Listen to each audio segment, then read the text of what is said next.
모든 복은 근본적으로 삼위일체 하나님으로부터 옵니다. 그런데 하나님께서 우리에게 복을 내리실 때 통로가 있습니다. 그 제일 중심 통로는 하나님의 거룩한 말씀입니다. 하나님의 말씀은 두 가지 방식으로 우리에게 다가옵니다. 하나는 들리는 말씀, 선포되는 설교를 말하지요. 두 번째는 보이는 말씀, 그게 성례전입니다. 성례전에는 세례와 성찬 두 가지가 있는데 이 두 가지는 사실은 하나입니다. 세례는 평생 한 번 받죠. 그리고 성찬은 세례의 언약을 다시금 기억하고 그리고 다시금 작동하게 하는 그런 구조를 가지고 있습니다. 하나님께서 오늘 이 선포되는 말씀을 통해 여러분에게 복을 내리시기를 축복합니다. 또 이어지는 성찬 예식에서 하나님이 여러분의 오랜 기도 제목을 응답하시고 마음과 심령이 약하거나 불안한 것을 용기를 주셔서 해결하시고 또 몸의 병도 고치시고 하나님의 표적과 임재하심이 나타나기를 주님의 이름으로 축복합니다. 돈을 벌 때 진짜 큰 돈을 벌려면 그저 성실하게 일해서만 되지는 않습니다. 요즘 특히 그래요. 그런데 요즘만이 아니라 인류 역사가 다 마찬가지입니다. 서구 역사를 보면 항로가 개발된 것이 저쪽 인도 또는 거기를 돌아서 향품을 수입하면 돈이 되기 때문에 사람들이 항로를 개척하게 됐고 또 어떤 사업이 잘 된다 그러면 사람들이 거기에 뛰어들지요. 그러니까 진짜 큰 돈을 벌려면 돈이 다니는 길을 알아야 되고 그 길목 또는 그 흐름 속에 들어가 있어야 합니다. 경제적인 문제 가지고 비유해서 좀 어떨지 모르겠습니다만 하나님의 은혜도 마찬가지입니다. 하나님이 주시는 복을 받으려면 하나님께서 우리에게 복을 주시는 그 통로를 알아야 합니다. 근데 그 통로가 말씀입니다. 하나님께서 오늘 말씀을 통해 우리 모두를 축복하실 것을 믿습니다. 십자가 사건은 기독교 복음의 심장입니다. 십자가 빼면 기독교도 없고 복음도 없습니다. 16세기의 종교개혁자 마르틴 루터, 이분이 95개 조항을 내걸면서 종교개혁이 불타올랐습니다. 아마 신앙생활하는 성도님들 가운데는 종교개혁자 마르틴 루터 95개 조항, 이 정도는 아마 꽤 들으셨을 거예요. 또 올해가 종교개혁 대희년으로 우리 교회가 루터 공연도 하고 또 2017년도 종교개혁 대희년 이렇게 규정도 하면서 그래서 아마 루터의 95개 조항 이런 건 이미 들으셨죠. 그런데 사실상 95개 조항의 내용이 뭐냐? 그 내용을 말하자면 성도들 가운데 그 내용을 구체적으로 본 분들은 아마 별로 없을 것입니다.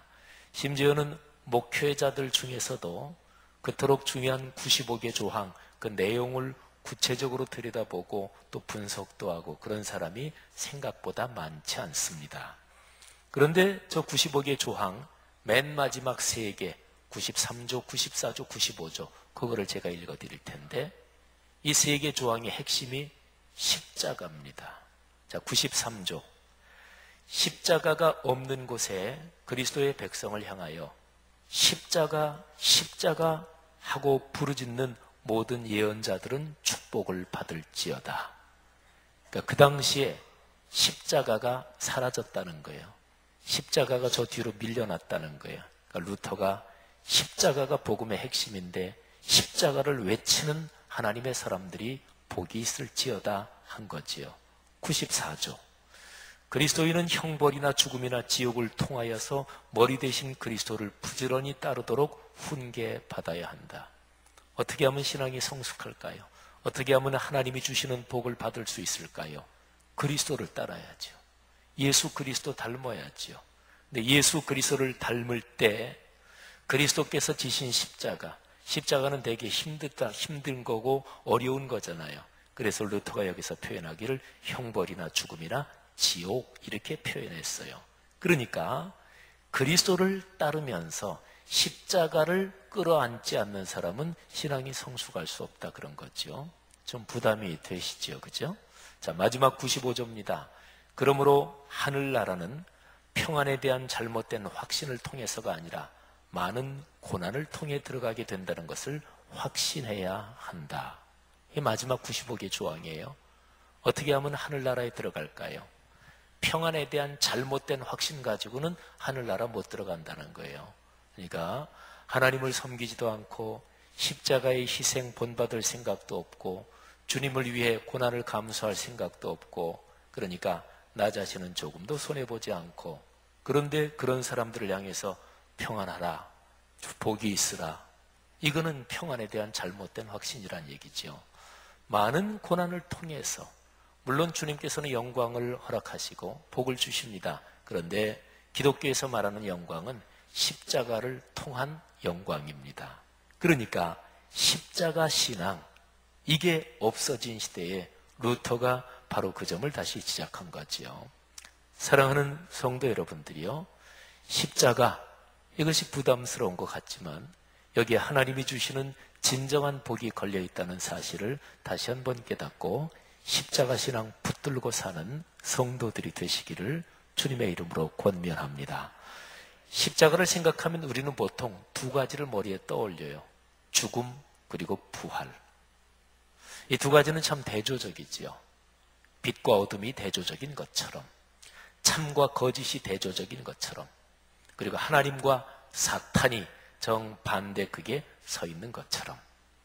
그런데 이 두 가지, 죽음과 부활, 죽음은 부정적인 것이고 부활은 가장 부정적인 이 죽음을 극복한 것이 부활입니다. 그런데 죽음이라는 것은요, 창세기 3장의 타락 사건 이후에 사탄 마귀가 그때부터 지금까지, 그리고 예수 그리스도께서 재림하실 때까지 사탄이 가지고 사용하는 가장 강력한 무기가 바로 죽음입니다. 그리고 이 죽음은 죄의 싹슨 사망이요 그랬지요. 그러니까 죽음 뒤에 죄가 도사리고 있는 것이고, 요거를 가지고 장난하고 조종하는 게 악한 영입니다. 근데 예수 그리스도께서 십자가 사건에서 이 죽음의 권세를 꺾으셨어요. 고린도전서 15장 55절 56절에 바로 이 사실이 기록이 되어 있습니다. 들어보시지요. 죽음아 너의 승리가 어디 있느냐? 죽음아 너의 독침이 어디 있느냐? 죽음의 독침은 죄요, 죄의 권세는 율법입니다. 제가 표준 세번역 성경으로 봉독해 드렸어요. 너의 쏘는 것이 어디 있느냐? 개역 개정판에 그렇게 되어 있는데, 너의 독침이 어디 있느냐 하니까 훨씬 더 생생하게 다가오지요. 예수 그리스도의 십자가 사건은 죽음의 권세를 꺾으신 사건입니다. 그래서 그리스도인은 죽음의 권세를 이미 벗어났고 그거를 넘어서서 영생의 소망을 가지고 살 수 있는 거죠. 목사로 살아가면서 아주 힘든 것, 참 부담스러운 것, 그리고 마음이 너무 아픈 것, 그런 게 몇 가지가 있는데, 그 중에 하나가 어떤 분이 돌아가셨는데, 그런데 너무 일찍 세상을 떠난 그런 장례를 집례할 때가 가장 마음이 아프고 또 힘이 듭니다. 지난 주간에도 40 초반 되신 어떤 분이 세상을 떠나셔서 장례를 집례했습니다. 하지만 마음이 아프고 또 많이 힘들지만 그럼에도 불구하고 하나님의 말씀에 근거해서 영생의 소망을 선포했지요. 그 집사님께서 예수 그리스도를 나의 주님으로 고백하고 하나님의 자녀가 되고 그렇게 인생길을 걷다가 부름을 받으셨으니 영원한 천국에 하나님의 품에 안겨 계신 것을 믿습니다. 그러면서 유족들에게 권면했어요. 우리도 인생 여정 걷다가 언제 주님께서 우리를 부르실 때 아버지 집에 갑니다 하고 순종해서 이 인생 여정을 떠나야 할 텐데, 이 인생 여정 떠나 그 영원한 천국에 들어가면 분명히 다시 만납니다. 이거는 목사의 말이 아니고 경험에서 나온 말이 아니고 진리의 하나님의 말씀에 기록된 사실입니다. 그러면서 권면하고 위로했어요. 성도 여러분, 죽음 넘어서 이어지는 영원한 삶에 대한 확신이 우리 안에 가득하기를, 그리고 강력하게 작동하기를 바랍니다. 십자가의 복음, 십자가 사건을 얘기할 때 죽음, 부활 이 두 단어를 얘기하는데, 그런데 성경에서 십자가에 대해서 말씀하고 있는 이 구원의 흐름을 보면 좀 더 완결성을 가지고 얘기한다면 여기에다가 두 가지를 더 붙여야 합니다. 죽음, 부활, 그리고 부활하신 주님이 하늘로 오르시는 것, 승천이지요. 그리고 승천하신 주님께서 성령을 보내시는 것, 성령의 오심, 이렇게 네 가지입니다. 물론 두 가지, 죽음, 부활 이렇게 얘기할 때는 부활이란 단어에 승천과 성령의 오심이 포함된 걸로 보는 거지요. 그런데 이 뒤에 있는 두 가지, 승천과 성령의 오심이 참 중요합니다. 그리고 현재 인생길을 걸어가는 우리에게 너무너무 이게 중요한 의미를 가지고 있어요. 그래서 이 두 가지를 좀 더 한번 살펴보고 신앙적으로 정리할 필요가 있습니다. 자, 승천을 생각해 보십시다. 승천이 얼마나 중요한지 우리 그리스도인이 너무나 잘 아는 구절, 사도행전 1장 8절하고 마태복음 28장 18절부터 20절, 요 두 개가 승천과 연관이 돼 있다. 요것만 한번 생각하면 야, 승천 진짜 중요하구나 하고 쉽게 알 수 있어요. 사도행전 1장 8절 다 아시죠? 예, 이렇게 하는데 어떤 분이 나 모르는데 그러면 처음 구절을 가르쳐 드려요. 오직 성령이 너에게 임하시면. 그거? 예. 근데 한번 같이 외워보려고 그래요. 또 걱정되시죠? 나 그거 못하는데. 립싱크만 하셔도 괜찮아요. 대부분은 다 외니까. 사도행전 1장 8절 우리 다 같이 한번 선포하면서 암송하십시다. 시작. 오직 성령이 너희에게 임하시면 너희가 권능을 받고 예루살렘과 온 유대와 사마리아와 땅끝까지 이르러 내 증인이 되리라 하시니라. 아멘. 근데 사도행전 1장 8절은 예수님께서 하늘로 승천하시면서 그때 주신 말씀이에요. 승천하시면서. 그리고 마태복음 28장 18절부터 20절 보고 뒷부분만 말씀드리면 그러므로 너희는 가서 모든 민족을 제자로 삼아 아버지와 아들과 성령의 이름으로 세례를 베풀고 내가 너희에게 분부한 모든 것을 가르쳐 지키게 하라. 볼지어다 내가 세상 끝날까지 너희와 항상 함께 있으리라 하시니라. 아멘. 너무 유명한 구절이죠. 이 구절도 역시 똑같아요. 구체적인 워딩, 문구는 다르지만 사도행전 1장 8절하고 마태복음 마지막 장에 있는 이거하고는 사실은 같은 내용이에요. 둘 다 예수님이 승천하시면서 주신 말씀이에요. 그러니까 그리스도인들, 기독교 교회 공동체에 하나님이 주신 가장 커다란 사명은 승천하고 뗄 수 없이 연결되어 있어요. 그리고 이 두 구절에 다 성령이 나오지요. 오직 성령이 너에게 임하시면. 그리고 마태복음에서는 내가 세상 끝날까지 너희와 항상 함께 있겠다. 근데 조금 이상하지 않아요? 예수님은 지금 하늘로 올라가시는데 아니 떠나시는 분이 어떻게 같이 계시겠다 그래요? 그게 바로 승천하셔서 성령을 보내주시는다 그 얘기입니다. 성령은 하나님의 영이고 예수 그리스도의 영이니까 그 영이 같이 계신 게 예수 그리스도께서 같이 계신 거나 똑같다 이런 표현이지요. 여러분 그러면 죽음 부활 그리고 승천 성령의 오심이 밀접하게 연관된다. 이게 이제 마음에 깊이 와닿죠. 승천이 얼마나 중요한지 여기에 대해서 아주 멋지게 보여주는 구절이 에베소서 4장에 있습니다. 굉장히 중요한 구절이에요. 우리 기독교 복음에서 에베소서 4장 8절 9절에 보면 예수님이 승천하시는 장면 그게 아주 그림처럼 거기에 묘사가 돼 있어요. 자, 그림처럼 성경의 배경을 조금 아는 사람은 그거를 금방 이해하는데 그렇지 않은 분들을 위해서 잠깐 설명을 드리면 에베소서가 로마 시대에 쓰여진 거니까 로마가 통치하고 있던 시절에 로마의 장군 중에서 전쟁에 나가서 이겼다. 그러면 이제 로마 시내로 들어오면서 개선식을 합니다. 개선 장군은 백마를 타요. 백마를 타고 죽었는데 거기에 장군들 그리고 용사들이 쫙 따라오죠. 그런데 거기에 꼭 두 가지가 포함됩니다. 개선 행렬에. 첫 번째는 포로들. 저게 왕이라든지 아니면은 전쟁에서 싸웠던 그 상대편의 포로들을 쭉 잡아서 개선 행렬에 그렇게 끌고 옵니다. 그 다음에 또 하나가 있는데 선물입니다. 개선 장군이 로마 시민들에게 대개 이런저런 선물을 해요. 어떨 때는 실제로 현금을 로마 시민 한 사람당 얼마씩 나눠주는 경우도, 그런 경우도 있고요. 아니면은 로마 시를 위해서 뭐를 합니다. 이쪽으로 길이 필요한데 그 길 공사, 길 닦는 거를 내가 비용으로 내겠다. 또는 하수도 시설이 새로 어디 개야 되는데 그 하수도 시설을 내가 비용을 내겠다. 이렇게 선물을 줍니다. 이 두 가지, 포로, 선물. 자, 그러면 보세요. 로마시 밖에서 로마시 안으로 개선 행렬을 쭉 하는데 이 개선 행렬이 이렇게 들어오잖아요. 근데 이거를 방향을 한번 잠깐 바꿔볼게요. 이거를 90도 꺾어가지고 땅에서 하늘로 개선 행렬이 올라가는 거를 한번 생각해 보십시오. 자, 이거를 머릿속에 그리면서 한번 들어보세요. 에베소서 4장 8절 9절인데 우선은 우리가 쓰는 개역 개정판 성경으로 8절만 한번 읽어보겠습니다.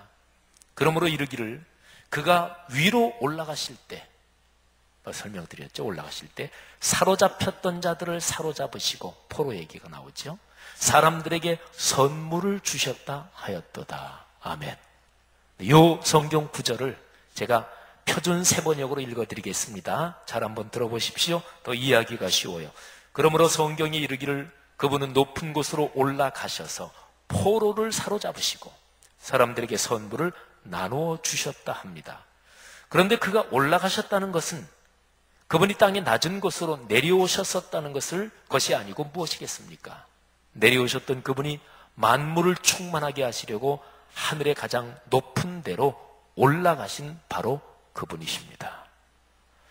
예수 그리스도께서 부활하셔서 하늘의 영광의 보좌로 오르시면서 포로로 사로잡았다 그러셨는데 뭐를 포로로 사로잡으셨을까요? 악한 영이죠. 사탄의 세력이죠. 성경에 공중 권세 잡은 자 이렇게도 표현된 그 악한 영들입니다. 악한 영이 가지고 쓰는 무기 중에서 제일 오래됐고 여전히 제일 강력한 거 죽음. 악한 영이 포로로 잡혔으니까 죽음의 권세도 이제 꺾인 것입니다. 그리고 선물을 주신다는 거예요. 하나님께서 사람들에게 선물을 나눠주신대. 예수 그리스도께서 선물을. 근데 에베소서 4장에 보면 바로 그 뒤에 각 사람이 받은 달란트가 나와요. 목사, 교사, 가르치는 자, 예언하는 자, 이런 각 사람이 받은 달란트 재능이, 그게 예수 그리스도께서 승천하시면서 주신 선물이에요. 생각해 보세요. 어떤 사람이 지식이 많아요. 그러면 지식이 선물일까요? 천만에요. 지식 가지고 교만을 떨고 그러면 지식 때문에 다른 사람 해치고 자기한테도 결국 불행해요. 근데 예수 그리스도를 믿고 예수 그리스도의 십자가 사건을 통해서 그 지식이 세례를 받으면 그때의 그 지식은 비로소 주님께 영광이 되는 거예요. 그때에 비로소 하나님이 주신 달란트가 되는 거예요. 돈, 명예 다 마찬가지입니다. 하나님 안에서 하나님이 주신 것이다. 이런 은혜의 체험이 없으면 내가 남보다 잘하는 거 가지고 교만을 떨잖아요. 그거 가지고 별 갑질을 다 하잖아요. 예수 그리스도의 십자가에서 은혜를 받고 그제서야 이거 하나님이 주신 거구나.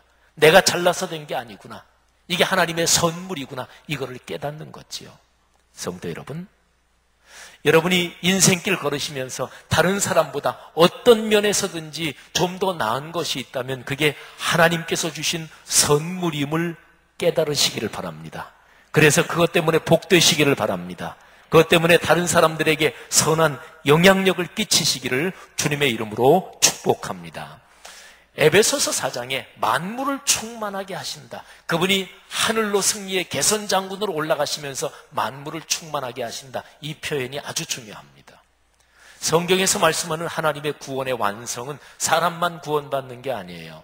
사람의 죄 때문에 다른 자연 만물 피조물까지도 죄에 물들어서 함께 고통을 당하고 있어요. 로마서 8장이 그 말씀을 해요.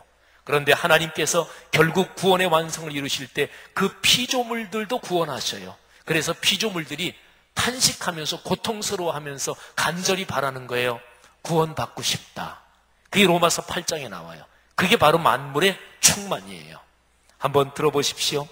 로마서 8장 19, 21절까지입니다.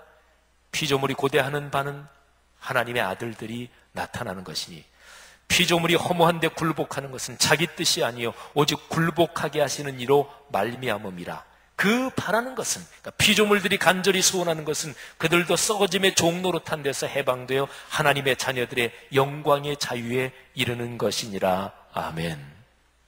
자, 한 가지 질문해야 돼요. 그러면 예수 그리스도께서 하늘로 올라가시는 그리스도의 승천이 어떻게 해서 만물의 충만이 되는 것일까요?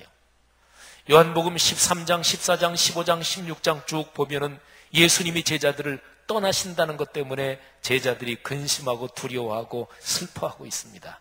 근데 예수님께서 말씀하세요. 얘들아, 내가 떠나가는 게 너희한테 더 좋다. 왜 그럴까요? 오늘 설교 본문 말씀 요한복음 16장 7절 8절 말씀에 한번 귀를 기울여 보십시오. 여기에 답이 있습니다. 그러나 내가 너희에게 실상을 말하노니 내가 떠나가는 것이 너희에게 유익이라. 내가 떠나가지 아니하면 보혜사가, 성령님을 말하는 거죠. 성령이 너희에게로 오시지 아니할 것이요. 가면 내가 그를 너희에게로 보내리니 그가 와서 죄에 대하여 의에 대하여 심판에 대하여 세상을 책망하시리라. 아멘. 여러분, 바로 이것입니다. 십자가가 기독교고 십자가가 기독교의 복음인데 거기에는 좀 더 자세하게 설명하면 네 가지를 설명해야 된단 말이에요. 그래서 십자가 복음의 4중 구조라고 얘기할 수 있어요. 첫째 죽음, 그리고 부활, 세 번째가 승천, 네 번째가 성령의 오심. 하늘의 영광의 보좌로 오르신 예수 그리스도께서 하나님의 영이고 그리스도의 영인 성령을 보내시는 거예요. 그 성령께서 우리와 같이 계시는 거예요. 성령이 오시면서 그때까지 예수님이 가르쳐 주신 말씀이 실제적으로 작동하기 시작합니다. 살아 움직이기 시작합니다. 하나님의 말씀이 현실이 되기 시작합니다. 여러분 한번 스스로 생각해 보세요. 지금까지 신앙생활 해오시면서 여러분에게 여러분의 삶에 이 말씀은 진짜 내 삶에서 현실이 되고 살아 움직이고 있어. 그 말씀이 어떤 말씀인가요? 그런 말씀이 혹시 없으시다고요? 그리스도인으로서 그보다 불행한 일이 어디 있을까요? 저는 이런 말씀이 있습니다. 그런데 그게 어디에 나오는지는 기억이 나지 않습니다. 아니, 그렇게 중요한 말씀 어느 책에 나오는지 장절도 기억 못 하신다고요? 사랑하신 여러분, 그리스도인이 하나님의 말씀을 지식적으로 알고 있는 게 문제가 아니라 그 말씀이 내 삶에서 작동하고 실제로 내 삶에 힘이 되고 능력이 되는, 이게 중요합니다. 많은 그리스도인들이 그런 체험이 있겠지만 저도 감사하게 40년 좀 넘는 신앙생활, 그리고 목회자와 신학자로 살아오면서 성경 말씀 중에 내 삶에 현실이 되고 작동되는 그런 말씀의 체험을 여러 가지 갖고 있어요. 나의 하나님이 그리스도 예수 안에서 영광 가운데 그 풍성한 대로 너희 모든 쓸 것을 채우시리라. 빌립보서 4장 19절 말씀입니다. 요셉은 무성한 가지, 곧 샘 곁에 무성한 가지라 그 가지가 담을 넘었도다. 창세기 49장 22절의 말씀입니다. 성도 여러분, 신앙은 그런 것입니다. 하나님이 우리에게 주시는 그 복이 말씀이라는 통로를 통해서 오는데 말씀 성경 구절 가운데서 내 삶에서 작동하는 말씀이 있어야 돼요. 그러기를 축복합니다. 갈수록 그런 은혜가 넘치기를 축복합니다. 그런데 성령이 오심으로써 그때까지 예수님이 가르치신 말씀이 실제적으로 작동, 계시됐단 말이에요. 성경을 읽어보면 너무나 명백해요. 3년 동안 배웠지만, 지식은 있었지만 말씀은 작동되지 않았습니다. 예수님의 3년 사역을 마지막 가르치는 마지막 순간에도 서로 누가 크냐 싸웠습니다. 인간성이 그런 거예요. 인간의 죄성이 그런 거예요. 그게 지식, 학문, 윤리, 도덕 가지고 되지 않아요. 성령이 오셔야 바뀌어요. 그래서 사도행전 2장에 성령 강림하시면서 베드로를 비롯한 제자들이 성령을 체험하고 나서 속이 바뀌기 시작하고, 그리고 겸손하는 척하는 게 아니라 진짜 겸손하게 됐고, 내가 섬기는 척하는 게 아니라 진짜 섬기게 됐고, 이름 없이 빚도 없이 말만이 아니라 진짜로 그렇게 12사도들도 대표적인 한두 사람 빼면은 그 사람들이 어떻게 죽었는지 나오지도 않아요. 왜? 이름 없이 빚도 없이 살았으니까. 성령이 오시면서 가능한 거예요. 사랑하신 여러분, 이 성령 하나님은 우리와 같이 계십니다. 2000년 전에 오순절 성령 강림 사건, 그때 이후로 성령 하나님은 이 세상에 믿는 사람들과 같이 계시고 교회 공동체 안에 임재하고 현존해 계십니다. 그런데 성령 하나님은 거부하는 사람들 속에서는 역사하지 않으셔요. 하나님은 인격적인 분이시거든요. 물론 특별한 예외도 존재해요. 근데 일반적으로는 그렇습니다. 성령 하나님과 동행하십니까? 그러시기를 바랍니다. 하나님의 말씀이 여러분의 삶 속에 작동하기를, 성령으로 충만해져서 성령 하나님을 통해서 말씀이 역사하기를 주의 이름으로 축복합니다. 전통적인 표현으로 해볼까요? 성령 충만을 받으시기를 바랍니다. 또 부흥회 때 부흥 강사들 하는 표현 해볼까요? 성령 받아라, 불 받아라. 그런데 성령 받아라 별로 좋은 표현 아니에요. 성령이 물건이에요. 성령은 인격적인 하나님이십니다. 성령의 충만을 덧입고 하나님의 은혜로 충만해서 그렇게 살아가는 게 그리스도인의 삶이죠. 성도 여러분들이요, 하나님께서 십자가의 복음을 통해서 우리에게 주신 네 가지 사중구조의 축복, 죽음, 부활, 그리고 승천, 그리고 너무나 중요한 거, 성령의 오심, 오셔서 나와 같이 계시고 떠나지 않으시고 내 삶에 손붙잡고 같이 계시는 이 위대한 축복 늘 누리면서 사시기를, 이런 복이 가정, 가문 대대로 이어지기를 주의 이름으로 축복합니다. 이제 바로 이어지는 성찬의 예식을 통해 성령을 체험하시고 잔잔하게 임하시는 성령, 내 마음을 고치시는 성령, 육신의 질병도 고치시는 성령, 그 성령을 체험하시기를 주의 이름으로 축복합니다. 기도하겠습니다.